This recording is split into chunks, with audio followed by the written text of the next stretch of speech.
మసాలా వారి ఫిల్మ్ నగర్ కాబూలలో మనం చాలా విషయాలు మాట్లాడుకున్నాం. మరి ఇప్పుడు మొబైల్ మసాలా వారి 3 ముక్కల్లో చెప్పాలంటేలో ఓ 3 కథలు మన ముందుకు వచ్చాయి. మరి ఆ సంగతులు ఏంటో వినొద్దామా? నేను మాట్లాడుతుంది శ్రీరంగ నీతుల గురించి.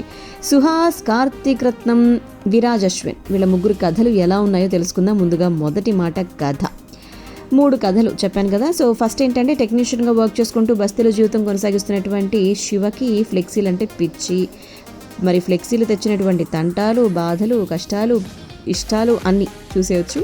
ఇక కార్తీక్ విషయానికి వస్తే అతని మరో గొడవ అనమాట. జీవితంలో అనుకునేది సాధించలేకపోయాను అని చెప్పి మద్యానికి, గంజాయికి బానిసైపోతాడు.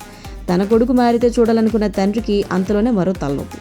ఇంట్లో సెల్ఫీ తీసుకుని సోషల్ మీడియాలో ఇలా పోస్ట్ చేశాడో లేదో చిన్న కొడుకు కోసం పోలీసులు ఇంటికి వచ్చేస్తారు. ఏమైందో తెలుసుకోవాలంటే చూసేయాల్సిందే. శ్రీరంగ నీతులు. ఇక నంబర్ 3 మూడో స్టోరీ ఏంటంటే ప్రేమికులైనటువంటి ఐశ్వర్య, వరుణ్ వీళ్ళదో మరో ప్రాబ్లం అని చెప్పుకోవాలి. ప్రేమించుకున్న ఆ విషయాన్ని ఇంట్లో చెప్పలేక, అంటే చెప్పే ధైర్యం లేక సతమతం అయిపోతూ ఉంటారు. మరి వీళ్ళ జీవితాలు ఎలాంటి మలుపు తీసుకున్నాయి అనేది తెరపై మనం చూడాల్సిందే. ఇక మొబైల్ మసాలా వారి 3 ముక్కల్లో చెప్పాలంటే లోని రెండో మాట ఏంటంటే 4 జీవితాలతో ముడిపడినటువంటి 3 కథల సమాహారం.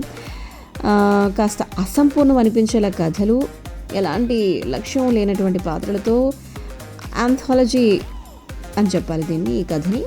మరి ఇప్పటి తరానికి చెందినటువంటి 4 జీవితాల్లో ఒక దశలో ఎదుర్కొన్నటువంటి అనుభవాలకి తెర రూపం అన్నట్టుగా ఉంటుందన్నమాట. ఇక ఫైనలీ మూడోది ఏంటంటే సుహాస్, విరాజ్, కార్తీక్ రత్నం అండ్ రుహాని నలుగురు కూడా వాళ్ళ పాత్రలో ఒదిగిపోయారు. బస్తీ కుర్రాడిగా సుహాస్, చెడు వ్యసనాలకి బానిసైపోయిన వాడిగా కార్తీక్ రత్నం, ఇక విరాజ్, రుహాని ఇప్పటి తరం ప్రేమికులుగా వాళ్ళ మధ్య ఉన్నటువంటి ఒక చిన్న ఫైట్, ఇదంతా వాళ్ళు చూపించారు.